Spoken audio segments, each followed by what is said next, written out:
L'audit organisationnel. Rien que le mot peut faire un peu peur. On imagine tout de suite une inspection, quelque chose d'un peu froid. Eh bien, oubliez tout ça. On va plutôt voir ça comme un voyage, une sorte d'enquête au cœur de l'entreprise pour découvrir son vrai potentiel.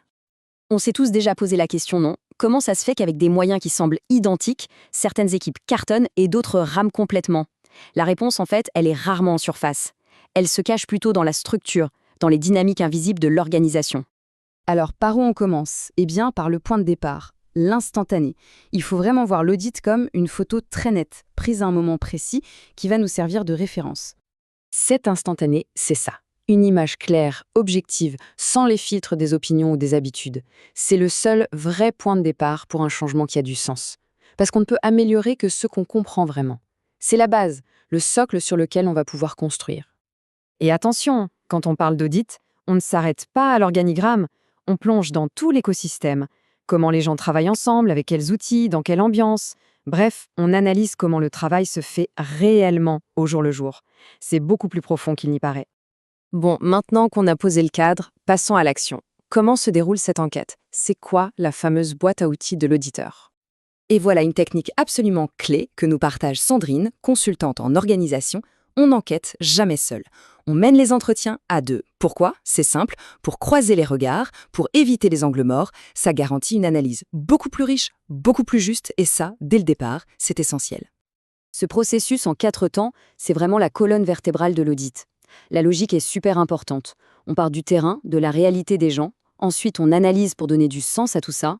On restitue de façon claire et surtout, on co-construit la suite.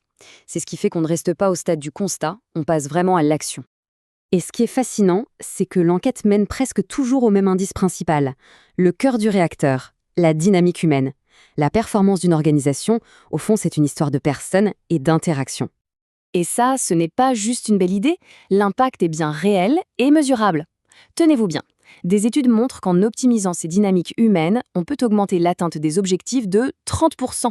C'est juste énorme, ça montre bien où se trouve le vrai levier. Au final, tout est lié. En améliorant les interactions, on ne fait pas que créer une meilleure ambiance, on crée une performance qui dure. On ne se contente pas de réparer des problèmes, on construit un environnement où les gens peuvent vraiment s'épanouir et donner le meilleur d'eux-mêmes. Ok, l'enquête est terminée, le diagnostic est posé. Et maintenant, on va où? Une investigation, ça n'a d'intérêt que si ça mène quelque part. En général, l'audit ouvre la voie à 2 grandes destinations.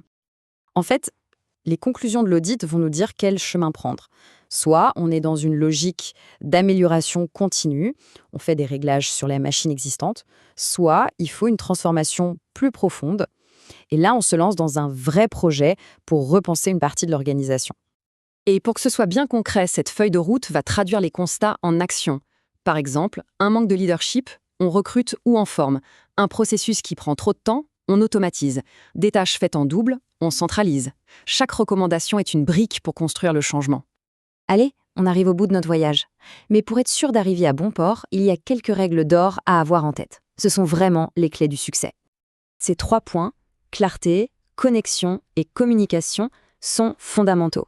C'est ce qui fait la différence entre un rapport qui va finir au fond d'un tiroir et une véritable transformation réussie. Pour conclure, s'il y a une chose à retenir, c'est peut-être ça. Un bon audit, ça ne sert pas juste à trouver des problèmes, ça sert surtout à lancer les bonnes conversations, celles qui vont amener un vrai progrès. La question n'est donc pas est-ce qu'il y a des problèmes, mais plutôt quelle est la conversation qu'on doit avoir en premier pour commencer à les résoudre.